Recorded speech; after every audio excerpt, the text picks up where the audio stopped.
আসসালামু আলাইকুম রহমতুল্লাহ। বন্ধুরা সবাই কেমন আছেন? আশা করি প্রত্যেকেই ভালো আছেন। বন্ধুরা, আমাকে অনেকেই ফোনে এসএমএস করেন যে আপনাদের মোবাইলে অনেক সমস্যা দেখা দেয়। ঠিক আছে, কখনো মোবাইলগুলো স্লো হয়ে যায়, কখনো মোবাইল হ্যাং মারে, তারপর আরো নানান ক্ষত। ঠিক আছে, আজকে আমি আপনাদের সাথে টিপস এবং ট্রিক্স শেয়ার করব, যেটা আপনি ফলো করলে আপনার মোবাইলে এবং কম্পিউটারে ভাইরাস অ্যাটাক করবে না।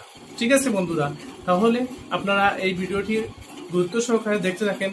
আর এই ভিডিওর শেষে কিন্তু অতি মূল্যবান কিছু টিপস দেওয়া থাকবে, সেজন্য ভিডিওটি প্রথম থেকে শেষ পর্যন্ত দেখবেন। তো বন্ধুরা, চলুন শুরু করা যাক।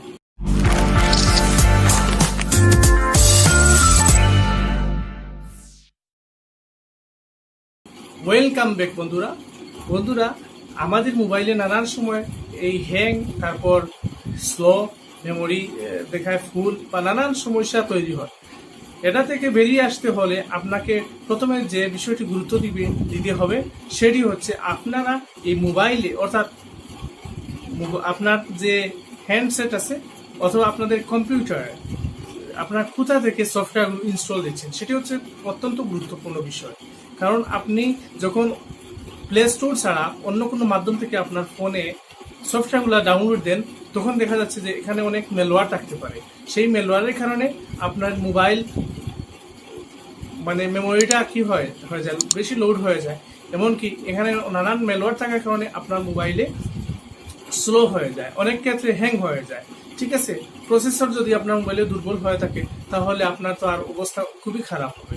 সেজন্য আপনাকে যে বিষয়টি ফলো করতে হবে সেটা হচ্ছে আপনি প্লে স্টোর ছাড়া কোনো জায়গা থেকে কোনো সফটওয়্যার ইনস্টল করবেন না। অনেকেই দেখা গেছে বন্ধুর মোবাইল থেকে এই সফটওয়্যারগুলো নিয়ে নেয়, তারপর ইনস্টল করে। সেটা কিন্তু করা যাবে না। ঠিক আছে, এটা আপনাকে অবশ্যই মাথায় রাখতে হবে। আমি ব্যক্তিগতভাবে মনে করি আপনার মোবাইলকে এই ভাইরাস মুক্ত রাখতে হলে, নানান সমস্যার জটিলতা থেকে মুক্ত রাখতে হলে সবচেয়ে বেশি ভূমিকা রাখবেন আপনি। কারণ আমি যে বিষয়গুলো বললাম সেগুলো আপনারা অবশ্যই ফলো করবেন।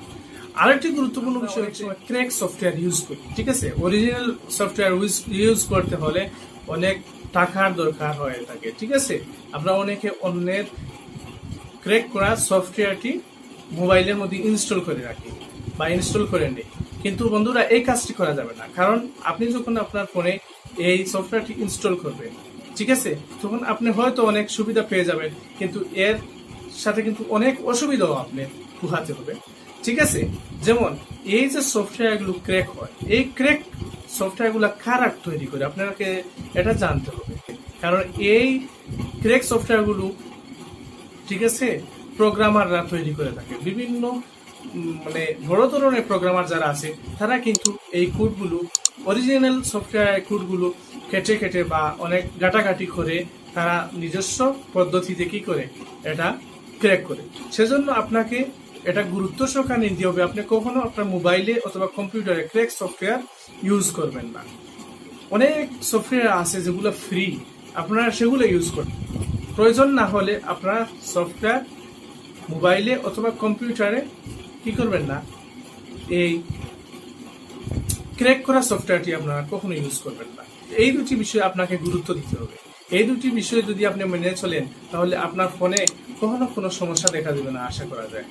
এরপরেও আপনাকে যে সতর্কতা অবলম্বন করতে হবে, যেমন অনেকেই আছে ফোন চার্জে রাখার পরে কি করে যে এটা টিপাটিপি করে, অনেকে গেমিং করে। এটা কিন্তু করা যাবে না। কারণ এটা যখন আপনি ফোনে চার্জ কানেক্ট করা থাকে, অর্থাৎ চার্জিং হচ্ছে, এমন অবস্থায় আপনি এগুলা ইউজ করছেন, তখন এই ফোনের উপর কিন্তু অনেক বেশি প্রেশারাইজড করা হয়, যার কারণে এটি স্লো হয়ে যেতে পারে।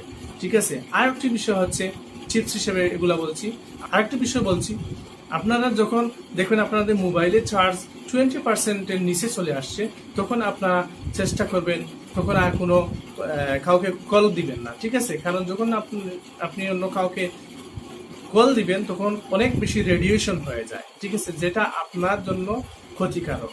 সেজন্য অনেক বিশেষজ্ঞরা বলছেন যে যখন আপনার মোবাইলটি চার্জ ফুরিয়ে যাচ্ছে, অর্থাৎ একবারে লো হয়ে যাচ্ছে, তখন আপনি এই ফোনটি আর ইউজ না করতে। কারণ এই ফোনের কারণে আপনার অনেক মারাত্মক সমস্যা হয়ে যেতে পারে। অনেকে দেখা গেছে যে এই মোবাইলের চার্জ কম, ঠিক আছে, তারপর এই মাথার পাশে, বালিশের পাশে, হ্যাঁ, এই মোবাইলটি রেখে দেয়, সেটি করা যাবে না। কারণ এটার কারণে আপনার মানসিক সমস্যা ক্রিয়েট হবে। সেজন্য আপনাকে এই বিষয়গুলো ফলো করতে হবে। আর মেইন যে দুইটি বিষয় বললাম, আপনাকে মোবাইলকে এই স্লো বা নানান সমস্যা থেকে মুক্তি দিতে, ঠিক আছে, আপনাকে অবশ্যই প্লে স্টোর থেকে আপনি অ্যাপসগুলো ইনস্টল করতে হবে মোবাইলের জন্য, ঠিক আছে। আর অন্য কোনো মাধ্যম থেকে অ্যাপস ইনস্টল করা যাবে না। আমার এই ভিডিওটি ভালো লাগলে একটি লাইক করবেন এবং এ ধরনের আরও নতুন নতুন ভিডিও পেতে চ্যানেলটি সাবস্ক্রাইব করবেন। আমরা এই চ্যানেলটি নতুন শুরু করেছি, সেজন্য হয়তো কোনো ভুল ত্রুটি থাকতে পারে, ক্ষমা সুন্দর দৃষ্টিতে দেখবেন। আর আপনারা কোন ধরনের ভিডিও চান সেটি কমেন্ট সেকশনে বলে দিবেন। ধন্যবাদ সবাইকে।